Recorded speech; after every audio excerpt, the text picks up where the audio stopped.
Seja muito bem-vindo ao nosso canal. Aqui você encontra os melhores audiobooks dos grandes mestres, Bob Proctor, Neville Goddard, Joseph Murphy, Napoleon Hill, entre outros. Se você for novo por aqui, já aproveita para se inscrever e ativar o sino de notificações, pois todo dia aqui no canal tem vídeo novo, com os melhores audiobooks para você. E se gostar do conteúdo, também deixe seu like para me ajudar a trazer novos livros para você. A psicologia financeira. Lições atemporais sobre fortuna, ganância e felicidade. Introdução. O maior espetáculo da Terra. Durante a faculdade, trabalhei como manobrista em um hotel chique de Los Angeles. Um hóspede recorrente era um executivo da área de tecnologia. Ele era um gênio que, aos 20 anos, projetaram e patentearam um componente essencial em roteadores Wi-Fi.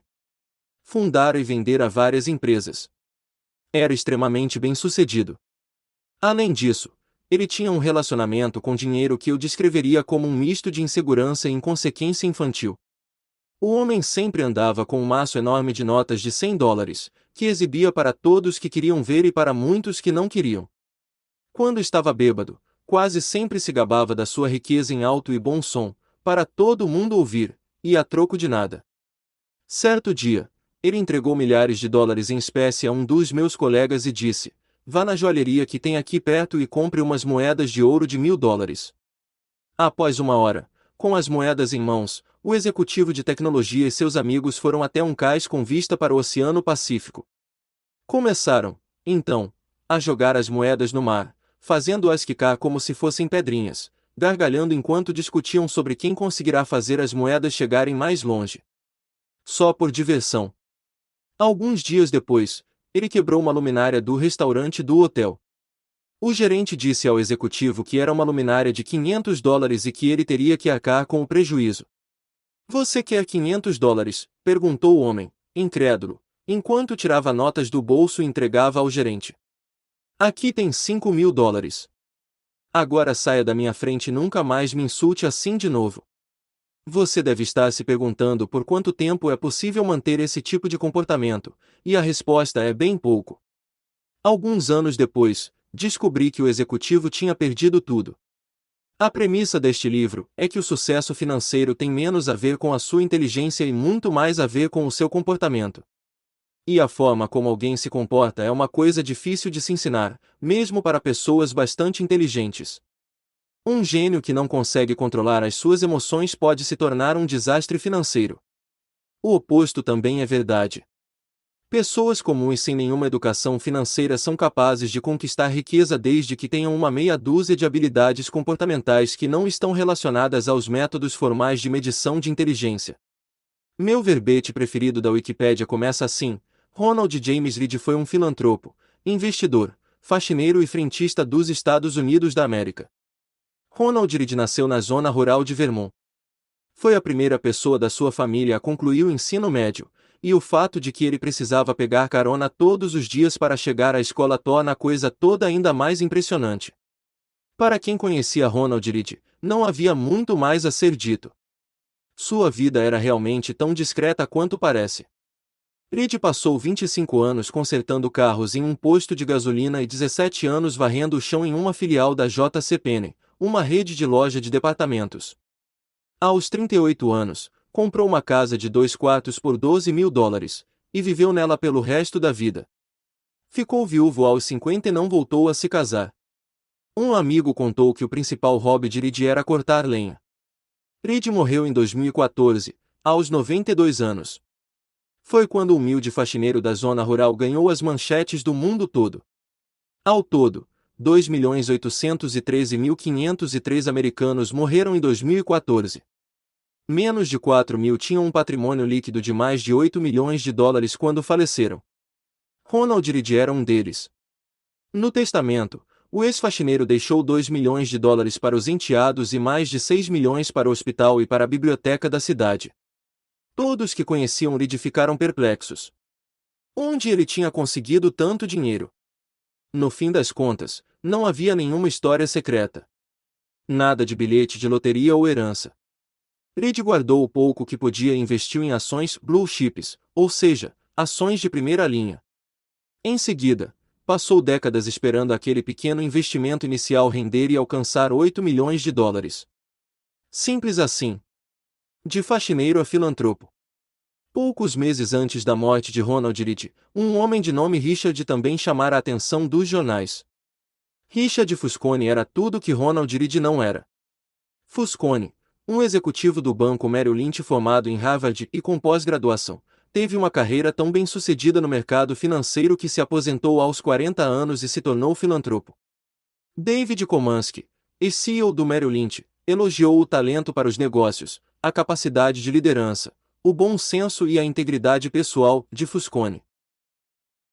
A revista Crime, especializada em negócios, o incluiu em uma das suas listas de 40 empresários de sucesso com menos de 40 anos.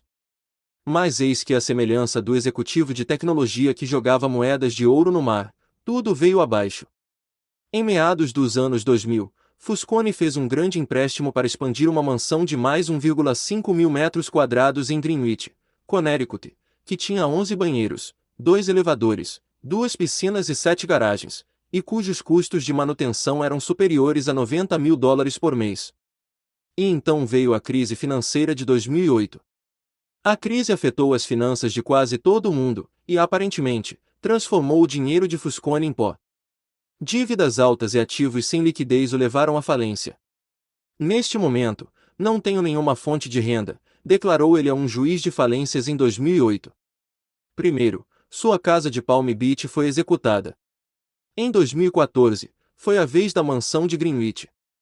5 meses antes de Ronald Read deixar sua fortuna para a caridade, a mansão de Richard Fusconi, onde os convidados se lembravam da emoção de jantar e dançar em um piso transparente sobre a piscina interna da casa, foi vendida em um leilão de execução hipotecária por um valor 75% menor do que o da avaliação feita por uma seguradora.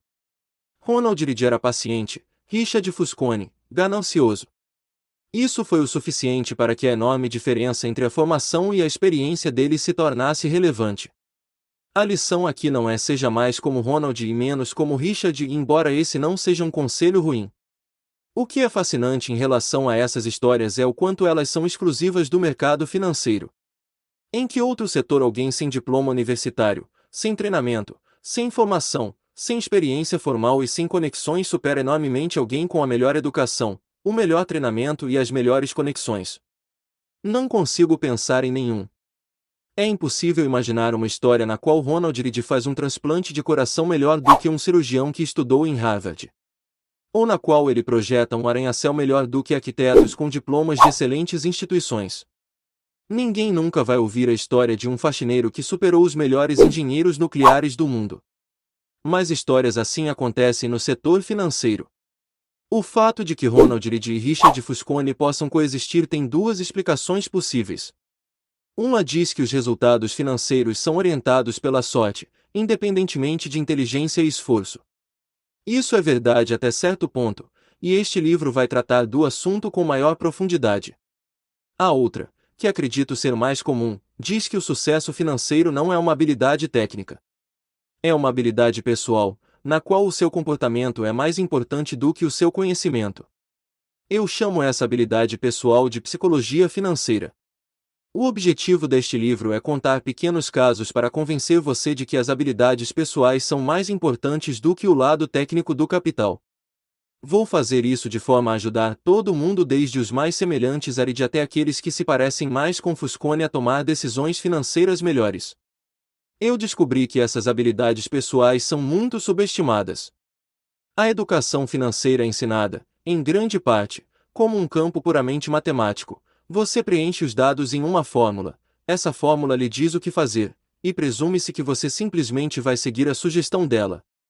Isso acontece nas finanças pessoais, quando nos dizem que é preciso guardar 10% do salário e ter um fundo de emergência equivalente a 6 meses de despesas. Isso acontece no ramo de investimentos, no qual sabemos as correlações históricas exatas entre as taxas de juros e o valor de uma empresa.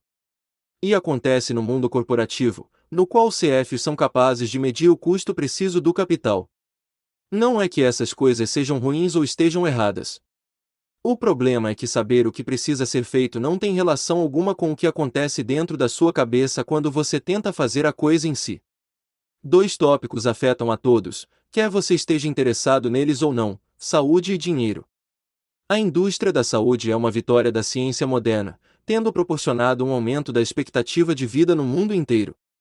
As descobertas científicas substituíram velhos conceitos dos médicos sobre como o corpo humano funciona, e, assim, todos estão mais saudáveis hoje por causa disso. Com a indústria do dinheiro, investimentos, finanças pessoais, planejamento de negócios, é outra história. O setor financeiro cooptou as mentes mais brilhantes das principais universidades nas últimas 2 décadas. Uma década atrás, o curso de engenharia financeira era o mais popular da Princeton School of Engineering. Existe alguma evidência concreta de que isso nos tornou investidores melhores? Não encontrei nenhuma. Por meio de tentativa e erro coletivos ao longo do tempo, nos tornamos melhores agricultores, encanadores mais qualificados e químicos mais sofisticados. Mas o método de tentativa e erro nos ensinou a melhorar as nossas finanças pessoais. Temos menos probabilidade de nos afundarmos em dívidas. É mais provável que tenhamos dinheiro guardado para imprevistos ou para a aposentadoria. Temos uma visão mais realista sobre o que o dinheiro pode, e o que não pode, fazer pela nossa felicidade. Não encontrei nenhum indício convincente. Acredito que grande parte disso se deve ao fato de que pensamos e aprendemos sobre o dinheiro de formas parecidas demais com a física, com leis e paradigmas, e parecidas de menos com a psicologia, com emoções e pormenores. E isso, para mim, é tão fascinante quanto essencial. O dinheiro está por toda parte, afeta todos nós e confunde a maioria das pessoas. Todo mundo pensa sobre ele de formas ligeiramente diferentes. Ele oferece lições sobre coisas que se aplicam a diferentes áreas da vida, como risco, confiança e felicidade. Poucos tópicos além do dinheiro mostram um paralelo mais poderoso para nos ajudar a entender por que as pessoas se comportam dessa ou daquela maneira. É um dos maiores espetáculos da Terra. A abordagem que adoto da psicologia financeira foi moldada por mais de uma década escrevendo sobre o assunto. Comecei a fazer isso no início de 2008. Era o início de uma crise financeira, e a pior recessão enfrentada pelos Estados Unidos em 80 anos.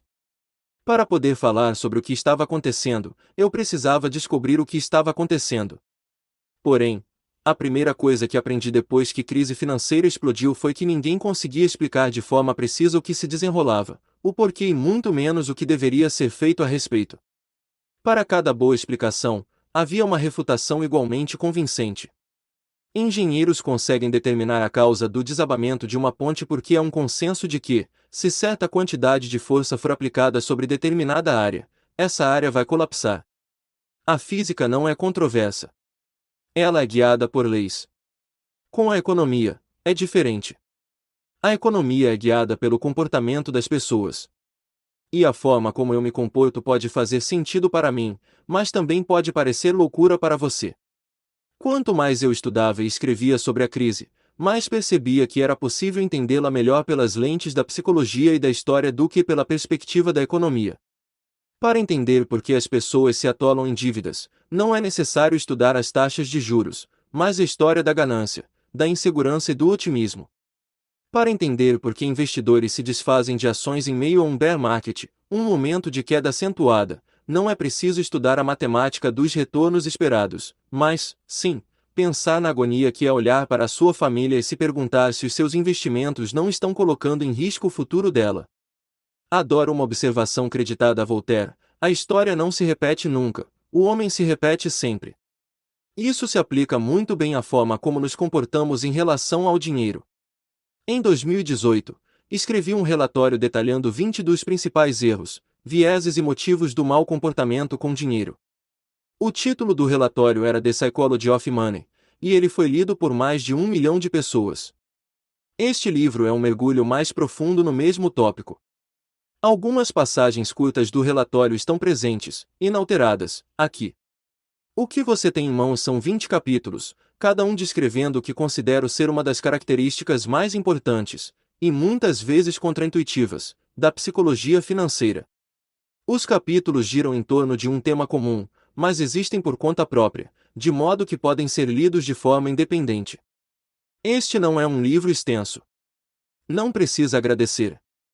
Boa parte dos leitores não lê os livros até o fim porque a maioria dos tópicos não precisa de um sem número de páginas para serem explicados. Prefiro fazer 20 observações curtas que você vai ler até o fim do que uma só, enorme, que você vai largar na metade. Vamos lá. 1. Ninguém é maluco. Suas experiências pessoais com dinheiro respondem por mais ou menos 0,000000001% do que acontece no mundo, mas por cerca de 80% da forma como você acha que o mundo funciona. Deixe-me contar uma história sobre um problema. Ela pode fazê-lo se sentir melhor em relação a como você usa o seu dinheiro e menos crítico em relação a como os outros usam o deles. As pessoas fazem coisas malucas quando o assunto é dinheiro. Mas ninguém é maluco. A história é a seguinte: pessoas de gerações diferentes, criadas por pais diferentes que ganharam rendas diferentes e acreditavam em valores diferentes, em partes diferentes do mundo, nascidas em economias diferentes, vivendo em mercados de trabalho diferentes com incentivos diferentes e graus de sorte diferentes, aprendem lições bem diferentes. Cada pessoa tem uma visão única e particular sobre como as coisas funcionam. E o que você vivencia é mais forte do que aquilo que aprende pelo exemplo de outrem. Então, todo mundo, você, cada um de nós passa a vida ancorado em um conjunto de pontos de vista sobre como o dinheiro funciona, pontos que variam amplamente de indivíduo para indivíduo. O que parece loucura para você pode fazer sentido completo para mim. Alguém que cresceu em meio à pobreza pensa sobre risco e recompensa de uma forma que o filho de um banqueiro abastado jamais conseguiria imaginar. Alguém que cresceu em meio à inflação alta vivenciou algo que a pessoa que passou a vida em uma época de preços estáveis nunca teve que experimentar. O corretor da bolsa que perdeu tudo na crise de 1929 experimentou algo que o trabalhador da indústria de tecnologia que desfrutou da glória do final dos anos 1990 nunca conseguiria conceber. O australiano que passou 30 anos sem ver uma recessão pôde experimentar uma coisa que nenhum americano jamais experimentou. E assim por diante. A lista de experiências é interminável. Você sabe coisas sobre dinheiro que eu não sei, e vice-versa. Você tem crenças, expectativas e previsões diferentes das minhas. Não porque um de nós é mais inteligente que o outro, ou porque tem informações melhores. É porque tivemos vidas diferentes, moldadas por experiências diferentes, mas com o mesmo poder de influência. Suas experiências pessoais com dinheiro respondem por mais ou menos 0,000000001% do que acontece no mundo, mas por cerca de 80% da forma como você acha que o mundo funciona. Portanto, pessoas igualmente inteligentes podem discordar sobre como e por que as recessões acontecem, sobre como investir dinheiro, sobre o que deve ser priorizado, sobre quanto risco se deve correr e assim por diante.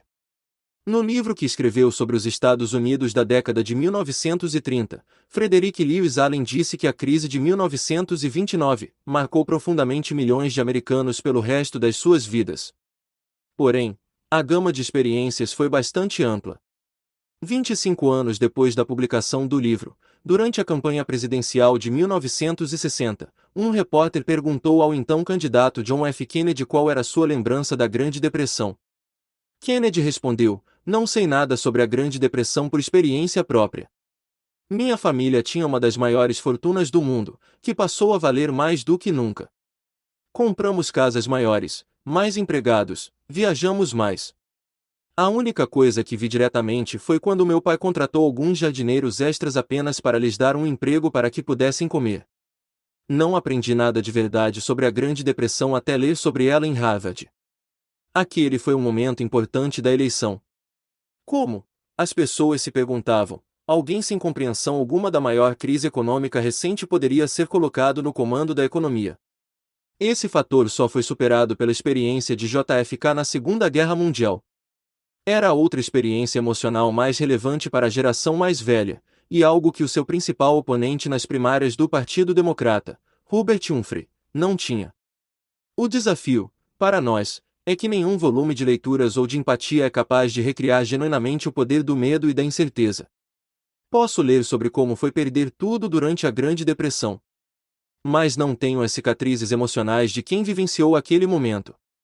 E a pessoa que passou pela crise de 1929 não consegue entender por que alguém como eu é capaz de agir e lidar com tranquilidade em relação a essa crise. Nós vemos o mundo com olhos diferentes. Há planilhas que nos fornecem um modelo da frequência com que grandes quebras ocorrem ao longo da história no mercado de ações. Contudo, elas não têm como nos oferecer um modelo da sensação de voltar para casa, olhar para os seus filhos e se perguntar se você cometeu um erro que afetará a vida deles para sempre. Estudar história faz você ter a sensação de que entende um fato. No entanto, até que tenha vivido e sentido na pele as consequências dele, você não tem como entendê-lo bastante para que isso mude o seu comportamento. Todos nós achamos que sabemos como o mundo funciona. Mas todos nós experimentamos apenas uma pequena fração dele. Como disse o investidor Michael Batnick, algumas lições precisam ser vividas antes de serem compreendidas. Todos somos vítimas, cada um à sua maneira, dessa verdade. Em 2006, os economistas Ulrich Malmendier e Stefan Nagel, do National Bureau of Economic Research, vasculharam 50 anos da Survey of Consumer Finances, uma pesquisa detalhada sobre o que os americanos fazem com o dinheiro que ganham. Em tese, as pessoas deveriam tomar decisões quanto a investimentos com base nos seus objetivos pessoais e nas particularidades de cada opção de investimento disponível naquele momento. Porém, não é isso que acontece. Os economistas descobriram que as decisões sobre investimentos mais importantes da vida das pessoas estão fortemente ancoradas nas experiências que elas tiveram na própria geração, sobretudo nas do início das suas vidas adultas. Os indivíduos que cresceram em tempos de inflação alta investem menos dinheiro em títulos quando adultos se comparados àqueles que cresceram em tempos de inflação baixa. Aqueles que, por acaso, cresceram quando o mercado de ações estava forte, investem mais em ações quando adultos em comparação àqueles que cresceram em uma época em que as ações estavam fracas. Os economistas escreveram: nossas descobertas sugerem que a predisposição dos investidores individuais em assumir riscos depende do histórico pessoal de cada um. Não é a inteligência, a formação ou a sofisticação. É simplesmente a sorte de ter nascido no lugar certo na hora certa. Em 2019, o jornal Financial Times entrevistou Bill Gross, o famoso administrador de títulos. Gross concorda com o fato de que, provavelmente, não estaria onde está hoje se tivesse nascido uma década antes ou depois, dizia o artigo. A carreira dele coincidiu quase perfeitamente com uma geração inteira de queda nas taxas de juros, o que foi um vento favorável para o investimento em ações. Esse tipo de coisa afeta não apenas as oportunidades com as quais você se depara, afeta a forma como você pensa sobre essas oportunidades quando se vê diante delas. Para Gross, títulos eram como máquinas de fazer dinheiro. Para a geração do pai dele, que teve que encarar uma inflação bem mais alta enquanto crescia, costumavam ser vistos como máquinas de queimar dinheiro. As diferenças na forma de vivenciar o dinheiro costumam variar bastante de pessoa para pessoa, até mesmo entre aquelas que julgamos serem muito semelhantes. Vejamos as ações, por exemplo. Se você nasceu em 1970, o índice S&P 500 aumentou quase 10 vezes, já descontada a inflação, durante a sua adolescência e os seus 20 anos. Esse é um retorno incrível. Se nasceu em 1950, o mercado americano não foi absolutamente a lugar algum durante a sua adolescência e os seus 20 anos, também descontada a inflação. Dois grupos de pessoas, separadas meramente pelo ano de nascimento, passam pela vida com uma visão muito diferente em relação ao funcionamento do mercado de ações. Ou então a inflação.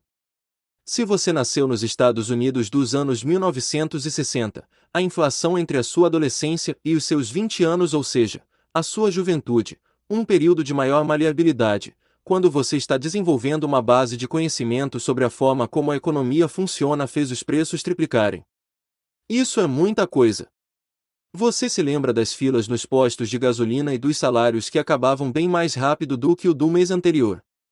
No entanto, se nasceu em 1990, a inflação foi tão baixa durante toda a sua vida que você provavelmente nunca nem parou para pensar nela. A taxa nacional de desemprego nos Estados Unidos em novembro de 2009 era de cerca de 10%. Porém, a taxa de desemprego para homens afro-americanos entre 16 e 19 anos sem diploma de ensino médio era de 49%. Para mulheres brancas com mais de 45 anos e diploma universitário, era de 4%. Os mercados de ações da Alemanha e do Japão foram dizimados durante a Segunda Guerra Mundial. Regiões inteiras foram bombardeadas. No final da guerra, as fazendas alemãs só conseguiam produzir alimento suficiente para fornecer 1.000 calorias por dia aos cidadãos do país. Compare isso com os Estados Unidos, onde o mercado de ações mais do que dobrou de valor de 1941 até o final de 1945, e a economia vivia o seu melhor momento em quase 2 décadas. Não faz sentido esperar que os membros de cada um desses grupos passem o restante da vida tendo a mesma visão sobre a inflação. Ou sobre o mercado de ações. Sobre o desemprego. Sobre dinheiro, em geral. Não faz sentido esperar que essas pessoas respondam a informações sobre finanças da mesma forma. Não faz sentido presumir que serão influenciadas pelos mesmos estímulos. Não faz sentido esperar que confiem nas mesmas fontes de aconselhamento. Não faz sentido esperar que concordem quanto ao que é mais importante, ao que vale mais a pena, ao que é mais provável de acontecer e a qual seja o melhor caminho a seguir. A visão dessas pessoas sobre dinheiro foi formada em mundos diferentes. E, quando isso acontece, uma visão sobre dinheiro que um grupo considera ultrajante pode fazer todo o sentido do mundo para o outro. Alguns anos atrás, o The New York Times publicou uma matéria sobre as precárias condições de trabalho da Foxconn, a gigantesca fabricante de aparelhos eletrônicos com sede em Taiwan. Com razão, os leitores ficaram ultrajados. No entanto, uma resposta fascinante veio do sobrinho de uma funcionária chinesa, que escreveu na seção de comentários. Minha tia trabalhou vários anos no que os americanos costumam chamar de sweatshops. Trabalho difícil. Longas jornadas, salário pequeno, condições de trabalho precárias. Sabe o que a minha tia fazia antes de trabalhar em uma fábrica dessas? Ela era prostituta. A ideia de trabalhar em uma sweatshop, em comparação com aquele antigo estilo de vida, é uma melhoria, na minha opinião. Sei que a minha tia preferia ser explorada por um malvado chefe capitalista por alguns dólares a ter o próprio corpo explorado por vários homens por alguns centavos. É por isso que me aborreço com o pensamento de muitos americanos. Não temos as mesmas oportunidades que o Ocidente. Nossa infraestrutura governamental é diferente. O país é diferente. Sim, trabalhar na fábrica é horrível. Podia ser melhor. Podia, mas só quando você pensa nos empregos dos americanos. Eu não sei o que fazer com isso. Parte de mim quer discutir. Parte de mim quer compreender. Mas, acima de tudo, isso é um exemplo de como experiências diferentes podem levar a visões muito distintas quanto a um tópico que um lado acredita, intuitivamente, que deveria ser preto no branco. Toda decisão financeira que uma pessoa toma é fruto da informação que ela tem à disposição no momento, associada ao seu modelo mental único sobre a forma como o mundo funciona. Essas pessoas podem estar mal informadas. Podem ter informações incompletas. Podem ser ruins em matemática. Podem ter sido convencidas por propagandas enganosas. Podem não ter a menor ideia do que estão fazendo. Podem ter avaliado mal as consequências de suas atitudes. Tudo é possível. Mas cada decisão financeira que uma pessoa toma faz sentido para ela naquele momento e está de acordo com os parâmetros que ela própria determina. Ela conta a si mesma uma história sobre o que está fazendo e por que está fazendo, e essa história foi moldada pelas experiências únicas que viveu. Veja um exemplo simples: bilhetes de loteria. Os americanos gastam mais com bilhetes de loteria do que os valores que gastam com filmes, videogames, música, eventos esportivos e livros somados. E quem compra esses bilhetes? Pessoas de baixa renda, em sua maioria. As famílias de baixa renda nos Estados Unidos gastam em média $412 por ano em bilhetes de loteria, 4 vezes o valor gasto pelas famílias de alta renda. 40% dos americanos não conseguem dispor de $400 em uma emergência. Ou seja, aqueles que gastam $400 por ano em bilhetes de loteria são, em geral, os mesmos que dizem que não conseguiriam dispor de $400 em uma emergência. Os fundos de emergência dessas pessoas são desperdiçados em algo que tem a chance de retorno de 1 em milhões. Para mim, isso parece loucura. Provavelmente parece loucura para você também. Contudo, eu não faço parte do grupo de baixa renda. Você provavelmente também não faz. Portanto, é difícil para a maioria de nós compreender intuitivamente o raciocínio das pessoas de baixa renda que compram bilhetes de loteria. Porém, Com um pouco de esforço, talvez você consiga imaginar algo assim: você vive de salário em salário, e guardar dinheiro parece algo impensável. A perspectiva de aumentar esse salário também parece impensável. Você não tem como pagar por férias bacanas, carros novos, plano de saúde ou casas em bairros seguros. Seus filhos não têm acesso à faculdade sem que você assuma uma dívida incapacitante. A maioria das pessoas que leem livros sobre finanças ou já possuem, ou têm uma boa chance de obter, coisas que você jamais terá. Comprar um bilhete de loteria é o único momento da sua vida em que você pode sonhar de modo palpável em conquistar as coisas boas que essas pessoas já têm e com as quais nem precisam se preocupar. Você está comprando o bilhete por um sonho, e essas pessoas não têm como entender isso, porque elas já estão vivendo um sonho. É por isso que você compra mais bilhetes do que elas. Você não precisa concordar com esse raciocínio.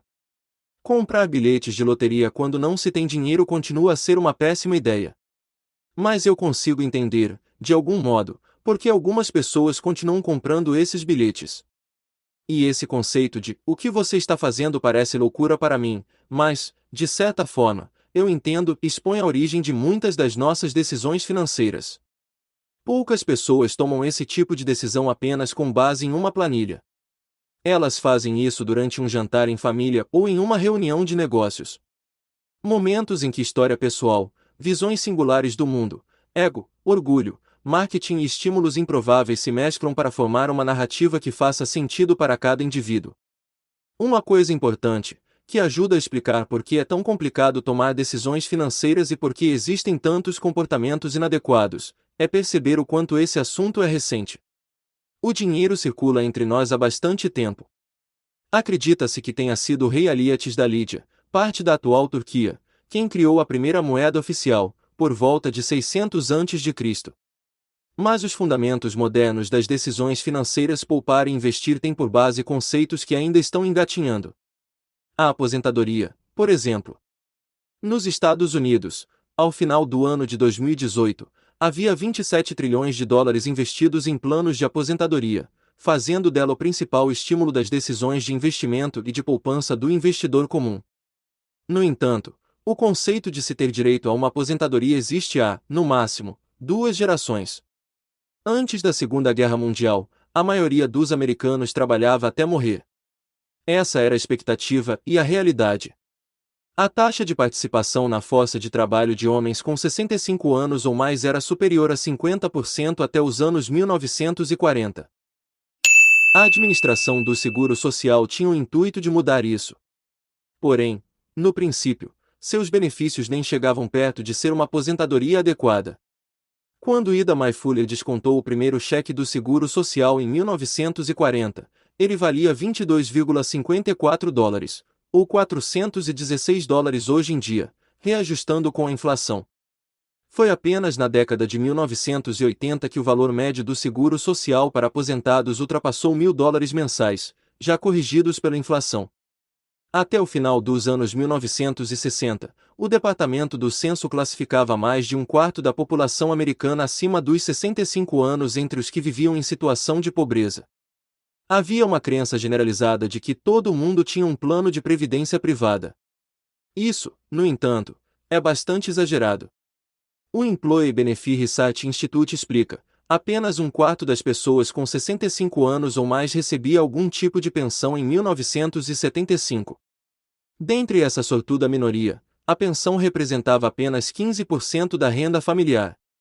Em 1955, o The New York Times publicou um artigo sobre o desejo cada vez maior, em contraste com a persistente impossibilidade, que os americanos tinham de se aposentar, reformulando um velho ditado: todo mundo está falando em se aposentar, mas, aparentemente, poucos estão fazendo algo a respeito disso. Foi somente na década de 1980 que surgiu o conceito de que todos mereciam, e deveriam ter, uma aposentadoria digna. Desde então, a forma de obter essa aposentadoria digna tem sido a expectativa de que cada um vai economizar e investir nela do próprio bolso. É importante reforçar o quanto este conceito é recente. O Plano 401(k), a forma mais comum de poupança para aposentadoria nos Estados Unidos, não existia até 1978. A Roth IRA, Individual Retirement Account, ou conta individual de aposentadoria, só surgiu em 1998. Se fosse uma pessoa, mal teria idade para beber. Não deveria ser motivo de espanto para ninguém o fato de muitos de nós sermos péssimos em guardar dinheiro para a aposentadoria. Ninguém aqui é maluco. Somos novatos, só isso. A mesma coisa vale para a universidade. O percentual de americanos acima dos 25 anos com diploma de ensino superior passou de menos de 5% em 1940 para 25% em 2015. O custo médio de uma faculdade nesse período aumentou mais de 4 vezes, descontando a inflação. O fato de algo de tal dimensão ter atingido a sociedade com essa rapidez explica, por exemplo, por que tantas pessoas tomaram decisões equivocadas em relação a empréstimos estudantis nos últimos 20 anos. Não há décadas de experiência acumulada de onde podemos tirar alguma lição. Estamos improvisando. E a mesma coisa também se aplica aos fundos de índice, que têm menos de 50 anos de idade. E os fundos de cobertura, que não haviam decolado até 25 anos atrás. Mesmo o uso generalizado do endividamento do consumidor, prestações imobiliárias, cartões de crédito e empréstimos para a compra de automóveis só começou após a Segunda Guerra Mundial, quando uma lei sancionada em 1944 pelo presidente Franklin D. Roosevelt tornou mais fácil o empréstimo para milhões de americanos. Os cachorros foram domesticados há 10 mil anos, e até hoje mantêm alguns comportamentos dos seus ancestrais selvagens. Apesar disso, aqui estamos nós, com algo entre 20 a 50 anos de experiência no sistema financeiro moderno, na expectativa de estarmos perfeitamente adaptados. Em um tema tão sensível ao embate, emoções versus fatos, isso é um problema. Porém, esse fator nos ajuda a entender por que nem sempre fazemos o que deveríamos quando o assunto é dinheiro. Todos fazemos coisas malucas com o dinheiro, porque todos somos relativamente novos neste jogo, mas o que parece maluquice para você pode fazer todo sentido para mim. Só que ninguém é maluco, todo mundo toma decisões com base em experiências pessoais, singulares, que parecem fazer sentido em um determinado momento. Agora, deixe-me contar a história sobre como Bill Gates ficou rico. 2. Sorte e risco. Nada é tão bom nem tão ruim quanto parece. Sorte e risco são irmãos. São a expressão concreta de que todo resultado na vida é guiado por outras forças além do mero esforço individual. Scott Galloway, professor da Universidade de Nova York, tem uma frase que vale a pena lembrar na hora de avaliar o sucesso tanto nosso próprio quanto dos outros: nada é tão bom nem tão ruim quanto parece. Bill Gates estudou em uma das únicas escolas de ensino médio do mundo que tinha um computador. Por si só, a história de como a Lakeside School, nos arredores de Seattle, conseguiu um computador já é notável. Bill Dougal, ex-combatente da Marinha Americana na Segunda Guerra Mundial, se tornou professor de matemática e ciências. Ele acreditava que, sem experiência no mundo real, ficar apenas lendo livros não serviria para nada. Ele também percebeu que seria preciso saber alguma coisa sobre computadores antes de entrar para a faculdade, lembrou o falecido cofundador da Microsoft, Paul Allen. Em 1968, Dougal pediu à Associação de Mães dos Alunos para usar os lucros do brechó que elas organizavam uma vez por ano, cerca de $3.000, para arrendar um computador Telechip Model 30 conectado a um terminal de mainframe da General Electric, de modo a usar o recurso de time sharing. O conceito de time sharing na informática tinha sido inventado em 1965, disse Gates mais tarde. Alguém estava muito bem antenado. A maioria das instituições de pós-graduação não possuía um computador tão avançado quanto aquele a que Bill Gates teve acesso ainda no ensino médio. E o garoto ficou fascinado. Gates tinha 13 anos em 1968 quando conheceu Paul Allen, seu colega de turma. Allen também estava obcecado pelo computador da escola, e os dois se deram bem na mesma hora. O computador da Lakeside não fazia parte do currículo principal, mas de um programa de estudo independente. Bill e Paul podiam brincar com ele à vontade, deixando a criatividade correr solta, depois das aulas, tarde da noite, nos fins de semana. Em pouco tempo, os dois se tornaram especialistas em computação. Allen contou que se lembra de uma vez em que Gates, durante uma dessas sessões noturnas, mostrou a ele uma edição da revista Fortune e falou: "Como deve ser comandar uma empresa Fortune 500?" Allen respondeu que não fazia ideia. Talvez algum dia a gente tenha a nossa própria empresa de computadores, disse Gates.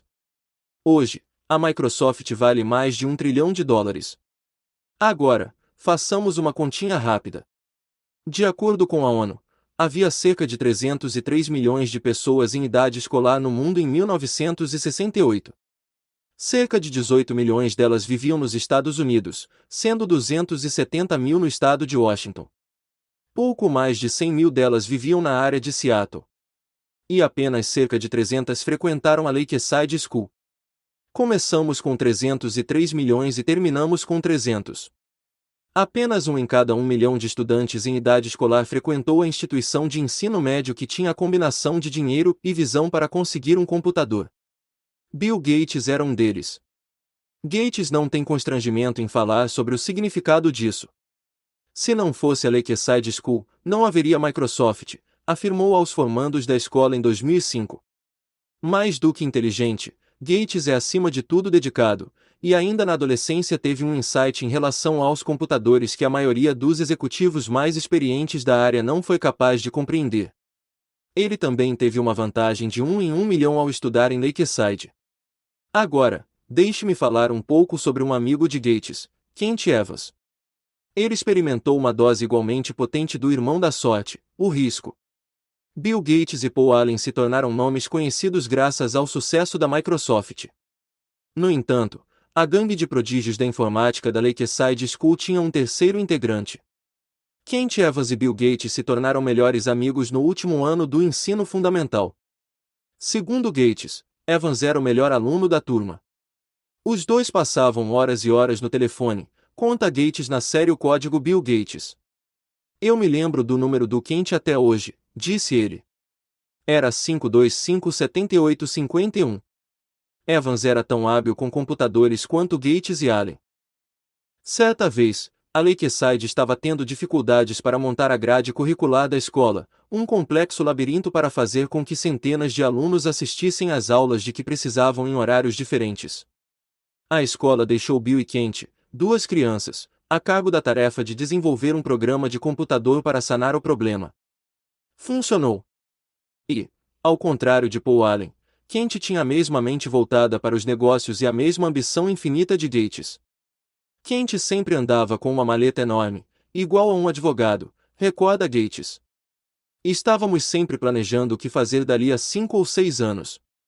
Será que a gente devia virar CEO? Que tipo de mudança seríamos capazes de promover? Será que a gente devia virar general? Ou embaixador? Fosse o que fosse, Bill e Kent estavam certos de que fariam aquilo juntos. Ao relembrar a amizade com Kent, Gates fica com a voz embargada. A gente podia ter continuado a trabalhar junto. Tenho certeza de que teríamos ido para a mesma faculdade. Kent poderia ter sido um dos fundadores da Microsoft, junto com Gates e Allen. Contudo, isso nunca aconteceu. Kent morreu antes mesmo de terminar o ensino médio, em um acidente quando praticava montanhismo. Todo ano, ocorrem cerca de 30 mortes devido à prática de montanhismo nos Estados Unidos. A probabilidade de perder a vida em uma montanha durante o ensino médio é de aproximadamente 1 em 1 milhão. Bill Gates experimentou uma sorte em 1 milhão ao se matricular na Lakeside School. Kent Evans experimentou um risco em 1 milhão ao nunca conseguir terminar o que ele e Gates planejavam alcançar. A mesma força, a mesma escala de grandeza, trabalhando em direções opostas. Sorte e risco são a expressão concreta de que todo resultado na vida é guiado por outras forças além do mero esforço individual. Os dois são tão parecidos que você não tem como acreditar em um sem respeitar o outro na mesma medida. Ambos existem porque o mundo é complexo demais para permitir que 100% das suas ações respondam por 100% dos seus resultados.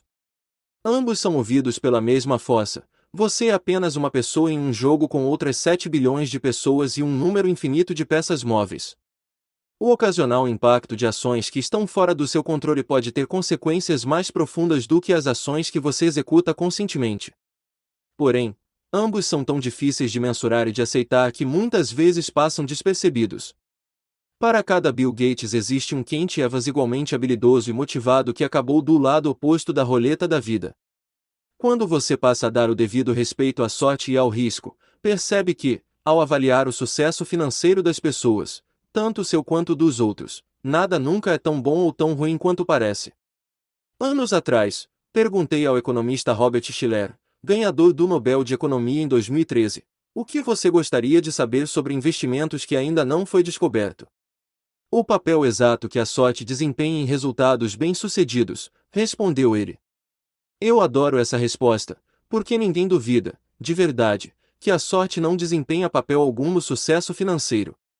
Entretanto, devido à dificuldade de mensurá-la e ao fato de que é indelicado sugerir que o sucesso dos outros se deva a ela, nossa postura mais comum é a de ignorar discretamente a sorte enquanto fator responsável pelo sucesso.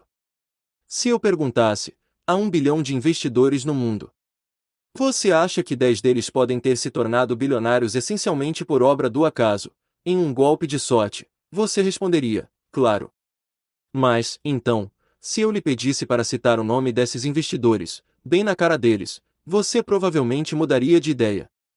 Ao avaliar os outros, atribuir o sucesso à sorte nos faz parecer invejosos e mesquinhos, ainda que saibamos que esse tipo de coisa exista. E, ao avaliarmos a nós mesmos, atribuir o sucesso à sorte pode soar desmoralizante. O economista Bashar Mazumdar mostrou que há uma correlação maior entre a renda de irmãos do que em características como a altura ou o peso. Se você é rico e alto, a probabilidade de o seu irmão também ser rico é maior do que a de ele também ser alto. Acredito que a maioria das pessoas sabe, intuitivamente, que isso é verdade. A qualidade da sua educação e as portas que se abrem para você estão fortemente relacionadas ao status socioeconômico dos seus pais. Mas fale isso para 2 irmãos ricos, e eles provavelmente dirão que as descobertas deste estudo não se aplicam a eles. O mesmo acontece com o fracasso, que pode ser qualquer coisa, desde uma falência a não alcançar uma meta pessoal. Empresas que vão à falência não se esforçaram o suficiente. Os investimentos que se provaram ruins foram mal planejados. Carreiras estagnadas são culpa da preguiça. Às vezes, sim. É óbvio. Mas em que medida? É difícil saber. Qualquer coisa que vale a pena conquistar tem probabilidade de sucesso inferior a 100%, e o risco é justamente o que acontece quando você vai parar no lado infeliz dessa equação. Assim como acontece com a sorte, a narrativa fica difícil, confusa e complexa demais quando tentamos determinar o quanto de um determinado desfecho se deve a uma decisão consciente e o quanto dele se deve ao risco. Digamos que eu compre uma ação e 5 anos depois, ela não foi a lugar algum. É possível que eu tenha tomado uma decisão errada ao comprá-la. Também é possível que eu tenha tomado uma decisão acertada, que envolvia 80% de chances de lucro, mas acabei indo parar no lado dos infelizes 20%. Como saber qual é qual? Cometi um erro ou apenas vivenciei o risco de forma concreta? É possível medir, estatisticamente, se algumas decisões foram acertadas ou não. Porém, no mundo real, no dia a dia, não fazemos isso. É complicado. Preferimos as histórias simples, que são menos complexas, mas, com enorme frequência, diabolicamente enganosas. Depois de passar anos lidando com investidores e líderes empresariais, percebi que o fracasso do outro em geral é atribuído a más decisões, enquanto os nossos costumam ser atribuídos ao lado sombrio do risco. Ao avaliarmos o erro do outro, temos maior propensão a optar por uma história pura e simples de causa e efeito, porque não sabemos o que se passa dentro da cabeça da outra pessoa. Ele não teve um bom resultado, então tomou uma decisão equivocada, é a história que faz mais sentido para mim. No entanto, ao avaliar a mim mesmo, posso inventar uma narrativa bem mais complexa, justificando todas as minhas decisões passadas e atribuindo os resultados ruins ao risco. A revista Forbes não coloca na capa os investidores falidos que tomaram boas decisões, mas que, ainda assim, experimentaram o lado infeliz do risco. Porém, quase sempre coloca os investidores ricos que tomaram decisões corretas, ou até mesmo imprudentes, e tiveram sorte. Ambos lançaram a mesma moeda, que, por acaso, caiu com um lado diferente virado para cima. O aspecto perigoso disso é que todos nós estamos tentando aprender o que funciona e o que não funciona em relação ao dinheiro. Quais estratégias de investimento funcionam? Quais não funcionam? Quais estratégias de negócios funcionam? Quais não funcionam? Como ficar rico? Como evitar ficar pobre? Nossa tendência é tirar lições observando sucessos e fracassos e dizendo: faça o que fulana fez, evite o que Beltrano fez. Se tivéssemos uma varinha de condão, descobriríamos exatamente quais desses resultados se devem a atitudes que podem ser replicadas e aqueles que, de alguma forma, foram influenciados pelo papel aleatório do risco e da sorte. Mas não temos uma varinha de condão. Temos cérebros que preferem respostas fáceis, sem apetite por nuances. Portanto, identificar todas as características que devemos imitar ou evitar pode ser bastante complicado. Vou contar agora outra história, sobre um sujeito que, assim como Bill Gates, se tornou extremamente bem-sucedido. No entanto, não é fácil determinar se seu sucesso foi fruto de sorte ou de habilidade. Cornelius Vanderbilt tinha acabado de fechar uma série de negócios para expandir seu império ferroviário. Um dos conselheiros de negócios dele se arriscou a dizer que cada um dos acordos do conjunto com o qual ele havia concordado infringia a lei. Meu Deus, John, disse Vanderbilt. Você acha mesmo possível operar uma ferrovia de acordo com a legislação do estado de Nova York? Eis meu primeiro pensamento ao ler isso: foi por causa dessa atitude que ele se tornou tão bem-sucedido. As leis não previam a existência de ferrovias na época de Vanderbilt. Então, ele pensou que se dane, e foi em frente. Vanderbilt se tornou muito bem-sucedido. Portanto, é tentador enxergar o desprezo dele pelas leis, algo notório e vital para seu sucesso, como um gesto de sabedoria. Aquele visionário não permitia que nada ficasse entre ele e seus planos. Mas quão perigosa é essa análise? Nenhuma pessoa em sã consciência listaria infringir a lei entre os requisitos para o sucesso enquanto empreendedor.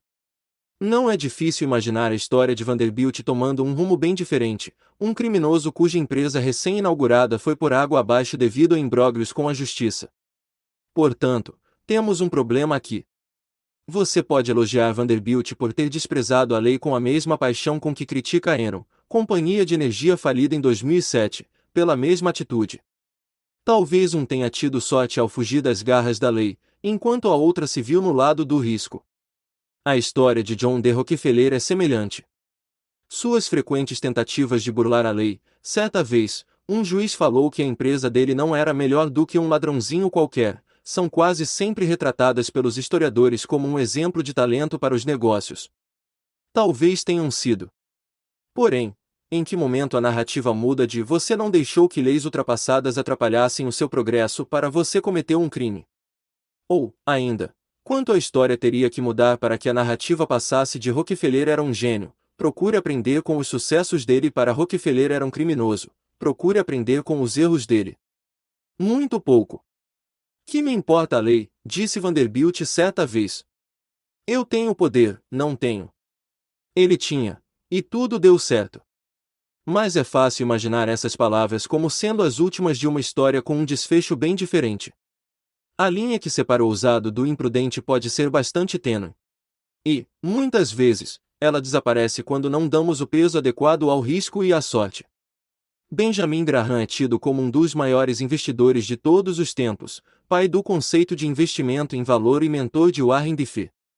No entanto, a maior parte do sucesso de Benjamin Graham nos investimentos se deveu à posse de uma enorme fatia das ações da seguradora americana Geico, o que, como o próprio Graham admitiu, quebrava quase todas as regras de diversificação que ele havia estabelecido nos seus escritos. Nesse caso, onde fica a linha tênue que separa a ousadia de imprudência? Não sei responder. Graham escreveu sobre sua bonança com as ações da Geico, um golpe de sorte ou uma decisão extremamente perspicaz. É possível diferenciar um do outro. Não é nada fácil. Da mesma forma, consideramos Mark Zuckerberg um gênio por ter recusado a oferta de $1 bilhão que o Yahoo fez em 2006 pela sua empresa. Ele mirou no futuro e confiou em si mesmo. No entanto, as pessoas criticam com igual vigor o próprio Yahoo por ter recusado uma grande oferta de compra por parte da Microsoft. Aqueles idiotas deviam ter colocado dinheiro no bolso enquanto ainda tinham tempo. Que lição fica para os empreendedores aqui? Não faço a menor ideia, porque risco e sorte têm contornos difíceis de definir. Existem diversos exemplos disso. Inúmeras fortunas e falências se devem à alavancagem financeira. Os melhores, e os piores, gerentes exigem dos seus funcionários o máximo que podem. O cliente tem sempre razão, e o cliente não sabe o que quer, são ambos ditados famosos no mundo dos negócios. A linha que separa o inspiradoramente ousado do estupidamente imprudente pode ter 1 milímetro de espessura e ser visível apenas em retrospectiva. Risco e sorte são como irmãos gêmeos. Não é fácil contornar essa questão.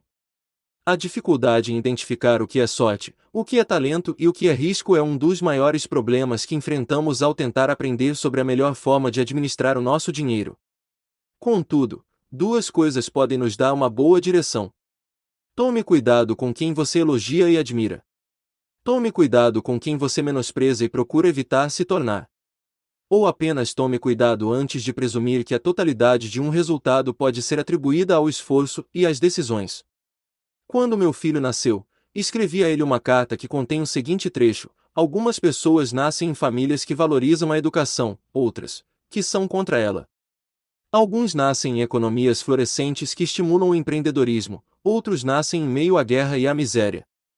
Quero que você mereça e que conquiste o sucesso.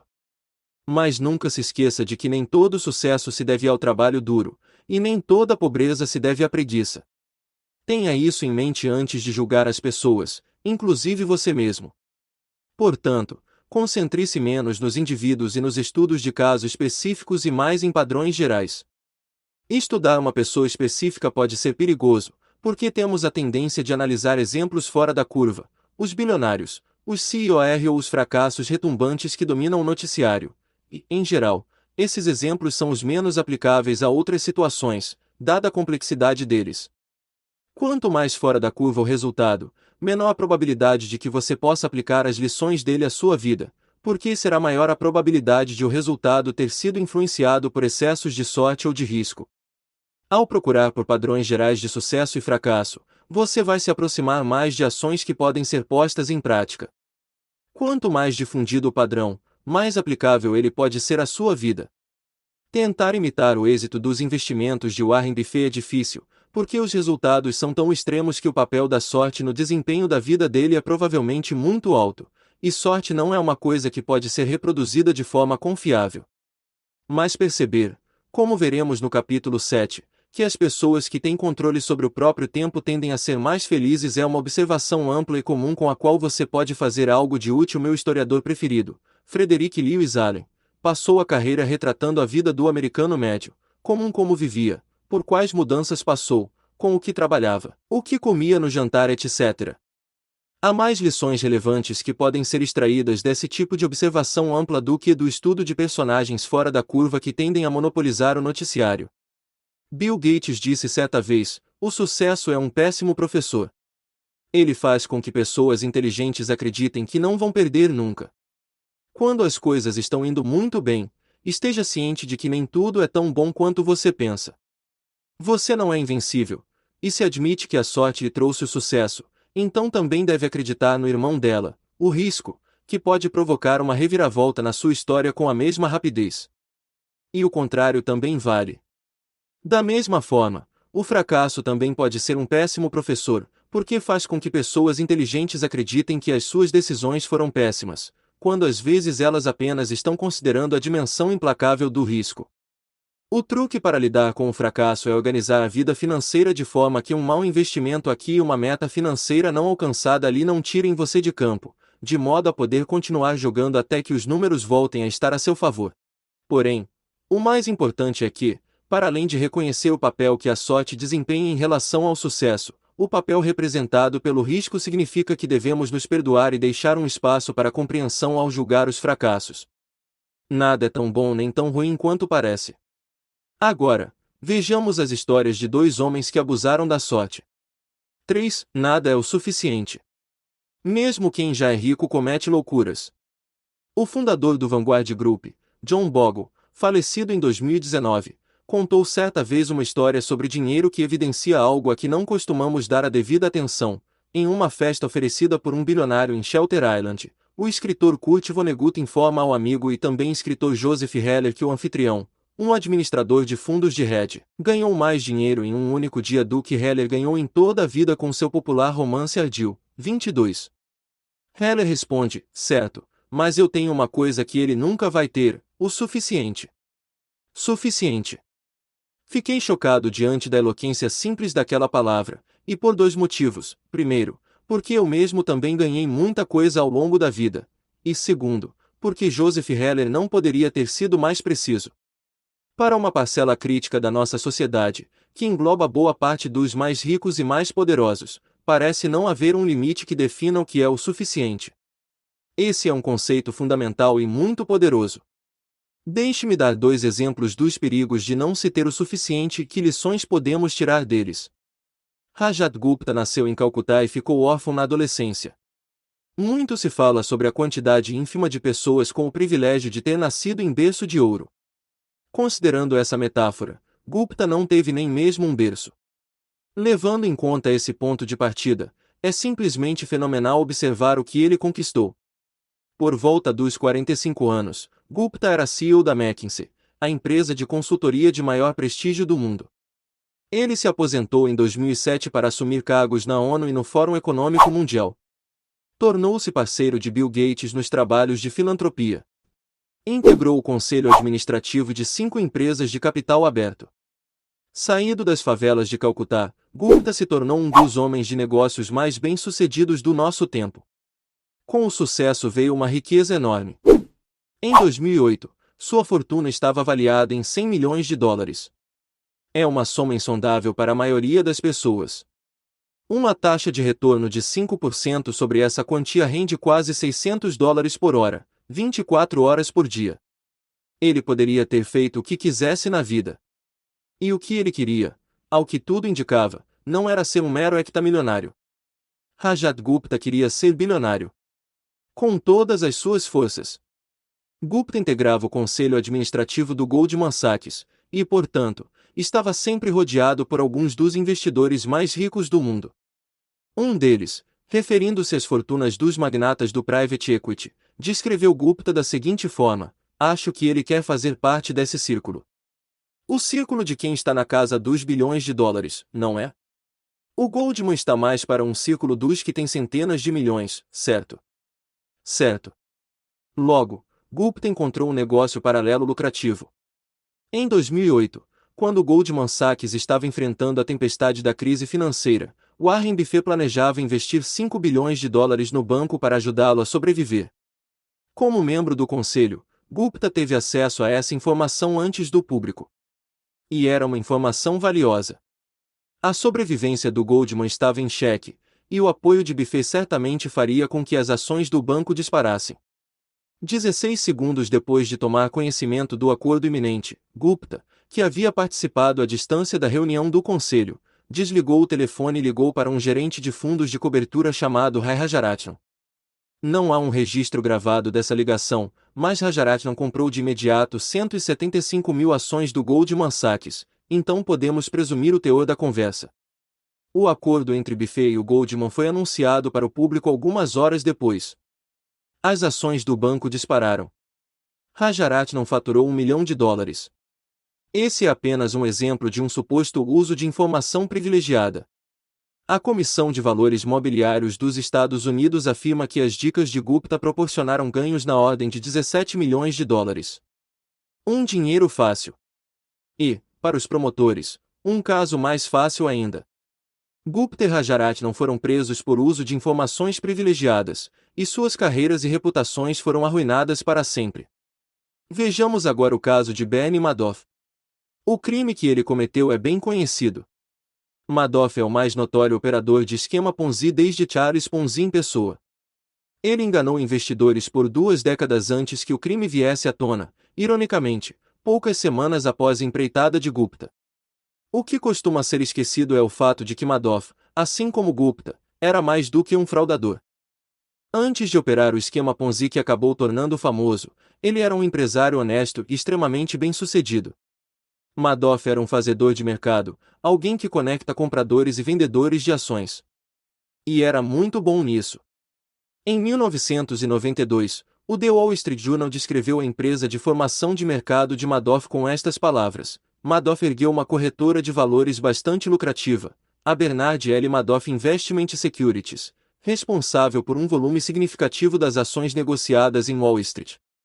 Os 740 milhões de dólares que em média são negociados eletronicamente todos os dias pela Madoff respondem por cerca de 9% do volume de transações da Bolsa de Nova York. A empresa é capaz de executar transações de forma tão rápida e barata que, na verdade, paga $1 por ação a outras corretoras para que estas executem os pedidos dos seus clientes, lucrando com a diferença entre os preços de compra e venda que a maioria das ações proporciona. Isso não é um jornalista descrevendo de forma incorreta uma fraude prestes a ser descoberta. O negócio de formação de mercado estava dentro da lei. Um ex-funcionário relatou que esse mercado rendia a Madoff entre 25 milhões e 50 milhões de dólares por ano. O negócio não fraudulento de Bernie Madoff era um enorme sucesso, qualquer que fosse o parâmetro. Ele o tornou imensa e legitimamente rico. Mas, ainda assim, veio a fraude. A pergunta que devemos fazer a Gupta e a Madoff é por que um indivíduo com uma fortuna na faixa de centenas de milhões de dólares está tão desesperado atrás de mais dinheiro que é capaz de arriscar tudo nessa busca.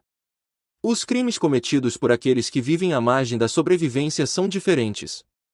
Um golpista nigeriano disse certa vez ao The New York Times que se sentia culpado por ter prejudicado outras pessoas, mas que a miséria fazia com que não doesse tanto.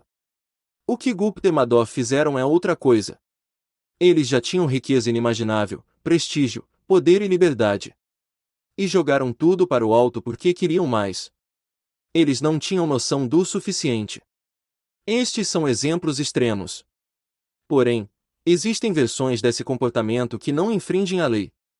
O fundo de cobertura Long Term Capital Management era formado por traders com fortunas individuais na casa das dezenas e das centenas de milhões de dólares, e com a maior parte dessa riqueza investida nos próprios fundos.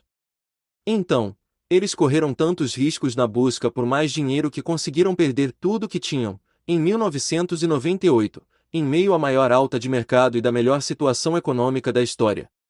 Warren Buffett falou algum tempo depois, para ganhar o dinheiro que não tinham e do qual não precisavam, eles arriscaram aquilo que tinham e de que precisavam.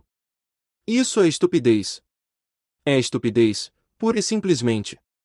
Arriscar algo que é importante para você em troca de algo que não é importante para você não faz sentido algum. Nada justifica arriscar algo que você já tem e do qual precisa por algo que você não tem e do qual não precisa. Isso é uma daquelas coisas que são óbvias e ignoradas na mesma medida. Poucos de nós vamos ter 100 milhões de dólares algum dia, como Gupta ou Madoff tiveram. Contudo, um percentual considerável dos leitores deste livro, em algum momento da vida, terá um salário ou uma soma de dinheiro suficiente para cobrir tudo aquilo de que precisam e muito do que desejam. Se você é uma dessas pessoas, mantenha algumas coisas em mente. 1. Ao lidar com dinheiro, a coisa mais difícil a fazer é parar de reajustar as metas para cima o tempo todo. Mas é também uma das mais importantes.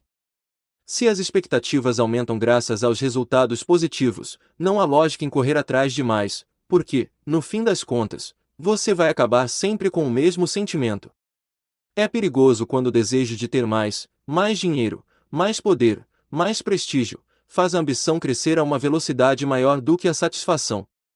Nesse caso, um passo adiante empurra a meta 2 passos à frente. Apesar do avanço, a sensação é de estar ficando para trás, e a única forma de alcançar a meta é correndo riscos cada vez maiores. O capitalismo moderno é ótimo em fazer duas coisas: gerar riqueza e gerar inveja. Talvez elas andem de mãos dadas. Querer superar seus pares pode ser o combustível para se esforçar mais. No entanto, a vida não é nada divertida sem um senso de suficiência. A felicidade, como se diz, é o que sobra dos resultados depois de subtraídas as nossas expectativas. 2. A comparação social é a questão. Imagine um jogador de beisebol novato, que receba 500 mil dólares por ano. Não importa o parâmetro adotado, ele é rico. Digamos, no entanto, que ele jogue no mesmo time de Mike Trout, que tem um contrato de 430 milhões de dólares por 12 anos. Em comparação ao astro, o novato parece falido. Pensemos, então, em Mike Trout. 36 milhões de dólares por ano é uma cifra absurda. Porém, para figurar na lista dos 10 gestores de fundos de cobertura mais bem pagos em 2018, era preciso faturar ao menos 340 milhões em um ano. É com eles que pessoas como Trout podem comparar suas receitas. E o gestor de fundos de cobertura que ganha 340 milhões por ano se comparar aos 5 maiores gestores de fundos de cobertura, que faturaram 770 milhões ou mais em 2018. Esses gestores de alto escalão podem mirar em pessoas como Warren Buffett, cuja fortuna pessoal cresceu 3,5 bilhões de dólares em 2018. E alguém como Buffett poderia pensar em Jeff Bezos, cujo patrimônio líquido cresceu 24 bilhões em 2018, uma cifra que corresponde a mais dólares por hora do que o jogador de beisebol, rico, ganhou em um ano inteiro. A questão é, o teto da comparação social é tão alto que, em teoria, ninguém jamais será capaz de alcançá-lo. Portanto, é uma batalha que não pode ser vencida. Ou, talvez, a única maneira de vencê-la não envolva lutar, para começo de conversa, mas aceitar que você já tem o suficiente, ainda que seja menos do que os outros ao redor. Todo ano, um amigo meu faz uma peregrinação a Las Vegas. Em uma dessas idas, ele perguntou a um croupier: quais jogos você joga, e em quais cassinos joga? O croupier respondeu, com total seriedade: a única forma de ganhar em um cassino de Las Vegas é sair dele logo depois de entrar. É exatamente assim que funciona o jogo de tentar alcançar as fortunas alheias. 3. Suficiente não é pouco. A ideia de ter o suficiente pode parecer conservadora, desperdiçando oportunidades e potenciais. Eu discordo. Suficiente é perceber que o oposto disso, ter um apetite insaciável por mais, vai levá-lo até o ponto do arrependimento. A única maneira de saber o quanto você aguenta comer é comendo até passar mal. Poucos tentam fazer isso, porque, por melhor que seja a comida, vomitar não compensa. Por alguma razão, essa mesma lógica não é aplicada aos negócios e aos investimentos, e muitos só param de correr atrás de mais quando vão à falência e são forçados a parar.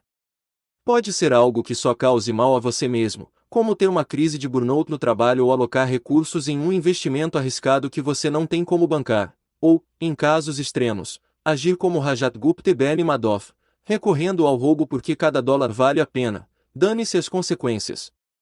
Não importa a forma, pois essa incapacidade de recusar qualquer ganho em potencial acabará cobrando o seu preço.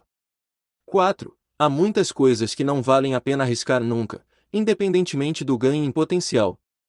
Depois de deixar a cadeia, Rajat Gupta disse ao The New York Times que aprenderá uma lição: não se apegue muito a nada, seja a sua reputação, as suas conquistas, a qualquer coisa do tipo. Eu não paro de pensar sobre isso agora. Qual é a importância dessas coisas? Ok, tudo isso destruiu injustamente a minha reputação. Mas a minha reputação só é preocupante se eu estiver apegado a ela.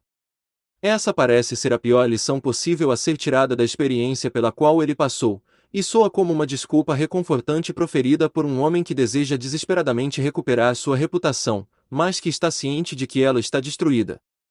Reputação é algo inestimável. Liberdade e independência são inestimáveis. Família e amigos são inestimáveis. Ser amado por aqueles que você deseja que o amem é inestimável. Felicidade é inestimável. E a melhor maneira de manter essas coisas é saber a hora de parar de correr riscos que possam ameaçá-las.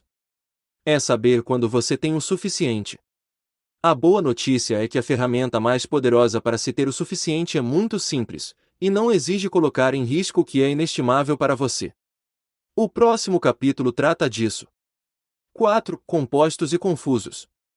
Dos 84,5 bilhões de dólares do patrimônio líquido de Warren Buffett, 81,5 bilhões foram ganhos depois que ele já tinha 65 anos.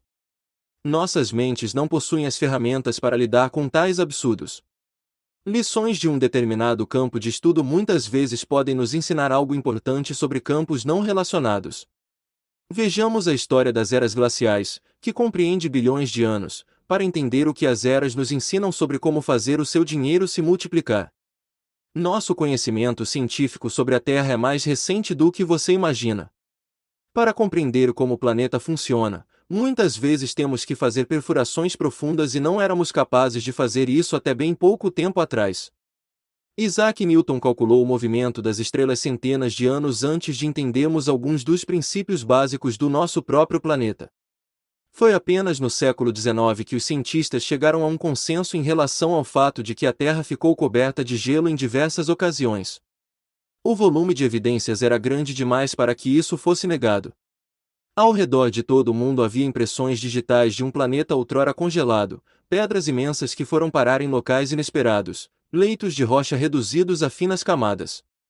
As evidências deixavam claro que não houvera apenas uma era glacial, mas 5, distintas, que éramos capazes de presumir. A quantidade de energia necessária para congelar o planeta, fazê-lo derreter de volta e congelá-lo mais uma vez é impressionante. O que, afinal, poderia ter causado esses ciclos? Deveria ser a força mais poderosa da Terra. E era. Mas não da maneira que todos imaginavam. Havia diversas teorias sobre por que ocorreram as eras glaciais. Para explicar sua enorme influência na geologia, as teorias eram igualmente grandiosas. Alguns acreditavam que o surgimento das cadeias de montanhas podia ter provocado uma mudança nos ventos capaz de alterar o clima. Outros defendiam a ideia de que o estado natural da Terra seria o gelo, interrompido por grandes erupções vulcânicas que nos aqueciam. Contudo, nenhuma dessas teorias conseguia explicar o ciclo das glaciações. O surgimento de cadeias de montanhas ou algum vulcão enorme poderiam responder por uma era do gelo, mas não pela repetição cíclica de 5. No início do século XX, um cientista sérvio chamado Milutin Milankovic estudou a posição da Terra em relação a outros planetas e formulou a teoria das eras glaciais que hoje sabemos está correta. A atração gravitacional do Sol e da Lua afetam ligeiramente o movimento e a inclinação da Terra em direção ao astro. Durante alguns momentos deste ciclo, que pode durar dezenas de milhares de anos, cada um dos hemisférios da Terra recebe um pouco mais ou um pouco menos de radiação solar do que o normal. E é aí que começa a ficar divertido. A princípio, a teoria de Milankovic presumiu que uma leve inclinação nos hemisférios provocou invernos bastante rigorosos, frios o suficiente para congelar o planeta. Porém, um meteorologista russo chamado Vladimir Koppen se aprofundou no trabalho de Milankovic e descobriu uma nuance incrível.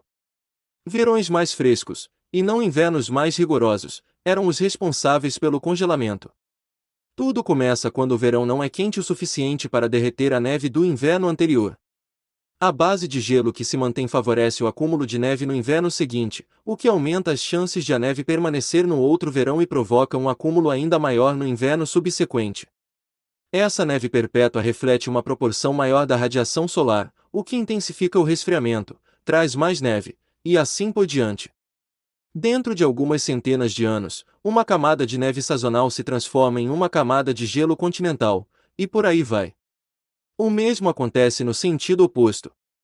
Uma inclinação orbital que permite a entrada de mais luz solar derrete um volume maior da camada de neve do inverno, ela então passa a refletir menos luz nos anos seguintes, provocando aumento das temperaturas, o que previne a formação de neve no ano seguinte, e assim por diante. Esse é o ciclo. O incrível aqui é que algo tome tamanha proporção a partir de uma mudança relativamente pequena nas condições climáticas. Você começa com uma fina camada de neve que sobrou de um verão mais fresco com o qual ninguém se importaria, e então, em um piscar de olhos em termos geológicos, a Terra inteira está coberta por uma camada de gelo de quilômetros de espessura. Como disse a glaciologista Genvin Schultz, não é, necessariamente, a quantidade de neve que provoca a formação de camadas de gelo, mas o fato de que a neve permaneça, por menor que seja o seu volume. A grande lição da era do gelo é que você não precisa de uma força fora do comum para criar resultados fora do comum. Se algo começa a se compor, se um pequeno crescimento serve como combustível para o crescimento futuro, uma base inicial pode levar a resultados tão extraordinários que parecem desafiar a lógica. Esse desafio à lógica pode ser tão forte que você passa a subestimar o que é possível no fim das contas, de onde vem o crescimento e até onde ele pode levar. Com o dinheiro, funciona da mesma maneira. Existem mais de 2.000 livros que falam sobre como Warren Buffett construiu sua fortuna. Muitos são maravilhosos. Contudo, poucos prestam atenção à coisa mais simples de todas: a fortuna de Buffett não se deve apenas ao fato de ele ser um bom investidor, mas, sim, ao fato de ele ser um bom investidor desde que era, literalmente, criança. Enquanto escrevo essas linhas, o patrimônio líquido de Warren Buffett é de 84,5 bilhões de dólares. Desse total, 84,2 bilhões foram ganhos depois de ele completar 50 anos. E 81,5 bilhões vieram na casa dos 60, quando ele se tornou elegível para a aposentadoria. Warren Buffett é um investidor fenomenal. No entanto, ao vincularmos todo o seu êxito à perspicácia dele em relação a investimentos, deixamos passar um ponto fundamental. Esse ponto é o fato de que ele tem sido um investidor fenomenal há 3/4 de século. Se ele tivesse começado a investir quando estava na casa dos 30 anos e se aposentado aos 60, poucos teriam ouvido falar dele. Façamos um pequeno exercício de imaginação. Buffett começou a investir com seriedade aos 10 anos de idade. Aos 30, ele tinha um patrimônio líquido de US$ 1 milhão, ou 9,3 milhões em valores de hoje, corrigidos pela inflação.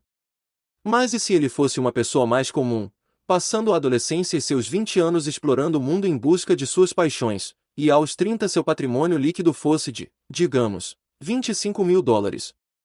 E digamos que, mesmo assim, ele tivesse tido os retornos extraordinários que consegue gerar, 22% ao ano, nos seus investimentos, mas tivesse parado de investir e se aposentado aos 60, para jogar golfe e passar mais tempo com os netos. Qual seria uma estimativa aproximada de seu patrimônio líquido hoje? Não seria de US$ 84,5 bilhões. Seria de 11,9 milhões. Ou seja, 99,9% menos do que o patrimônio líquido real dele. Em termos práticos, todo o sucesso monetário de Warren Buffett pode ser vinculado à base financeira que ele construiu na adolescência e à longevidade que ele manteve durante a terceira idade. Sua habilidade é saber investir, mas seu segredo é o tempo. É assim que a composição funciona. Vejamos isso de outra forma. Buffett é o investidor mais rico de todos os tempos. Mas ele não é propriamente o melhor, pelo menos não em termos da média de retornos anuais. Gene Simmons, chefe do fundo de hedge Renaissance Technologies, tem ganhos a uma taxa de 66% ao ano desde 1988. Ninguém chega perto desse recorde. Como acabamos de ver, Buffett acumula cerca de 22% ao ano, um terço desse valor. Enquanto escrevo, o patrimônio líquido de Simmons é de US$ 21 bilhões. Ele é, e eu sei o quanto isso soa ridículo, dados os números com os quais estamos lidando, 75% menos rico do que Buffett. Por que a diferença, se Simmons é um investidor melhor? Por que Simmons só assumiu esse ritmo de investimento depois dos 50 anos? Ele teve menos da metade do tempo que Buffett para fazer seus investimentos renderem. Se James Simmons viesse mantendo seu percentual anual de retorno de 66% por 70 anos, que é o período em que Buffett construiu sua riqueza, a fortuna dele seria de, por favor, respire fundo, 63.904.781.780.748.160.000. Essa cifra é impressionante e inacreditável. Mas é fato que coisas que parecem ser pequenas mudanças nas premissas de crescimento podem levar a números impressionantes e inacreditáveis. Assim, quando estamos estudando os motivos pelos quais algo se tornou tão poderoso, seja porque uma era do gelo se formou ou porque Warren Buffett é tão rico, com frequência ignoramos os principais fatores que impulsionam o sucesso. Já ouvi muitas pessoas dizerem que, quando viram uma tabela de juros compostos pela primeira vez, ou ouviram uma daquelas histórias sobre como você teria bem mais dinheiro ao se aposentar se começasse a economizar na casa dos 20, em vez de fazê-lo na dos 30, aquilo provocou uma mudança na vida delas. Mas, provavelmente, não. O que talvez aquilo tenha provocado foi uma surpresa, porque, intuitivamente, os resultados não pareciam estar certos. O pensamento linear é bem mais intuitivo do que o pensamento exponencial.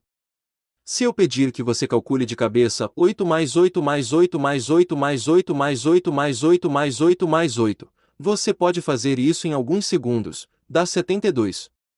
Só que se eu pedir que você calcule 8 multiplicação 8 multiplicação 8 multiplicação 8 multiplicação 8 multiplicação 8 multiplicação 8 multiplicação 8 multiplicação 8, sua cabeça vai entrar em parafuso, dá 134.217.728.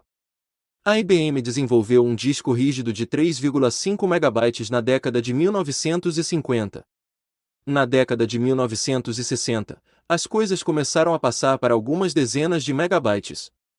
Na década seguinte, o Winchester da IBM tinha 70 megabytes. Então, os discos ficaram exponencialmente menores em termos de tamanho, mas com maior capacidade de armazenamento. Um PC típico do início da década de 1990 tinha de 200 a 500 megabytes. E então, boom! A coisa toda disparou. 1999, o iMac, da Apple, passou a vir com um disco rígido de 6 gigabytes. 2003, 120 gigabytes no Power Mac. 2006, 250 gigabytes no novo iMac. 2011, o primeiro disco rígido de 4 terabytes. 2017, discos rígidos de 60 terabytes. 2019, discos rígidos de 100 terabytes. Recapitulando, de 1950 a 1990, ganhamos 296 megabytes. De 1990 até hoje, ganhamos 100 milhões de megabytes. Se você fosse um otimista em relação à tecnologia na década de 1950, poderia ter previsto que o armazenamento se tornaria 1000 vezes maior. Talvez 10.000 vezes maior, fazendo uma estimativa bem ousada. Poucos teriam dito 30 milhões de vezes maior, e eu vou estar aqui para ver isso. Mas foi o que aconteceu. A natureza contraintuitiva da composição leva até o mais inteligente de nós a ignorar o seu poder. Em 2004, Bill Gates criticou o recém-lançado Gmail, questionando a necessidade de 1 GB de armazenamento. O jornalista Steven Levy escreveu: apesar de sua familiaridade com tecnologias de ponta, a mentalidade de Gates estava ancorada no antigo paradigma do armazenamento como uma mercadoria que deve ser conservada. As pessoas nunca se acostumam com a rapidez com a qual as coisas mudam. O perigo aqui é que, quando a composição não é intuitiva, nós muitas vezes ignoramos o seu potencial e nos concentramos em outras formas de solucionar os problemas. Não porque estejamos racionalizando demais, mas porque quase nunca paramos para refletir sobre o potencial da composição. Nenhum dos 2000 livros que esmiuçam o sucesso de Buffett é intitulado Esse cara tem investido consistentemente durante 3/4 de século. Mas sabemos que essa é a chave para a maior parte do sucesso dele. Essa matemática só é difícil de ser assimilada pelo fato de não ser intuitiva. Existem livros sobre ciclos econômicos, estratégias de negociação e apostas setoriais. No entanto, o livro mais poderoso e importante deveria se chamar Cale a Boca e Espere. Teria apenas uma página, com um gráfico de crescimento econômico de longo prazo. Em termos práticos, a conclusão é que a natureza contraintuitiva da composição pode ser responsável pela maior parte das negociações frustradas, das estratégias ruins e das tentativas de investimento bem-sucedidas. Não se pode culpar as pessoas por dedicar todo o seu esforço, de fazer e de aprender, para tentarem obter os retornos mais altos nos seus investimentos. Intuitivamente, parece a forma mais certa de enriquecer. No entanto, obter os retornos mais altos não faz com que um investimento seja obrigatoriamente bom, porque os retornos mais altos tendem a ser sucessos únicos que não se repetem. Um bom investimento está relacionado à obtenção de retornos excelentes que podem ser mantidos e repetidos por um longo período. É nesses casos que a composição faz o seu melhor. O oposto disso, obter retornos altíssimos que não podem ser mantidos, provoca histórias trágicas. Vamos ver algumas delas no capítulo seguinte. 5. Ficar rico versus continuar rico. Um bom investimento não tem a ver necessariamente com tomar boas decisões, mas, sim, com ser consistente em não errar. Há 1 milhão de formas de ficar rico e um monte de livros sobre como fazer isso. Mas só existe uma forma de continuar rico, um misto de frugalidade e paranoia. E esse é um assunto que não é debatido com frequência. Vamos começar com uma breve história sobre 2 investidores que nunca chegaram a se conhecer, mas cujos caminhos se cruzaram de uma forma interessante quase um século atrás. Jesse Livermore foi o maior operador de ações da sua época. Nascido em 1877, ele se tornou um operador profissional antes mesmo que a maioria das pessoas soubesse que essa atividade existia. Aos 30 anos, a fortuna dele era equivalente a 100 milhões de dólares em valores atualizados. Em 1929, Jesse Livermore havia se tornado um dos investidores mais famosos do mundo. A quebra da Bolsa de Nova York, naquele ano, marcou o início da Grande Depressão e consolidou seu legado na história. Mais de 1/3 do valor do mercado de ações evaporou no intervalo de uma semana do outubro de 1929, cujos dias foram posteriormente chamados de Segunda-feira Negra, Terça-feira Negra e Quinta-feira Negra. Dorothy, a esposa de Livermore, temeu o pior quando seu marido voltou para casa no dia 29 de outubro. Relatos de que especuladores de Wall Street estariam cometendo suicídio tinham começado a se espalhar em Nova York. Ela e seus filhos receberam Jessie à porta de casa aos prantos, enquanto a mãe dela estava tão perturbada que se fechou em um quarto e começou a gritar. Jessie, de acordo com o biógrafo Tom Rubiton, ficou confuso por um instante, até perceber o que estava acontecendo. Ele então deu a notícia para a família. Em um golpe de genialidade e de sorte, ele havia feito uma série de vendas a descoberto, na aposta de que o preço das ações ia despencar. Quer dizer que não estamos falidos? Perguntou Dorothy. Não, querida. Esse foi o meu melhor dia de transações de todos os tempos. Estamos absurdamente ricos e podemos fazer o que tivermos vontade, respondeu Jessie. Dorothy correu até a mãe e disse que ela podia parar de gritar. Em um único dia, Jessie Livermore ganhou o equivalente a mais de 3 bilhões de dólares. Durante um dos piores meses da história do mercado de ações, ele se tornou um dos homens mais ricos do mundo. Enquanto a família de Livermore comemorava seu sucesso improvável, outro homem vagava pelas ruas de Nova York em desespero. Abraham Germansky era um incorporador imobiliário multimilionário que havia feito fortuna durante a agitada década de 1920. Diante do boom econômico, ele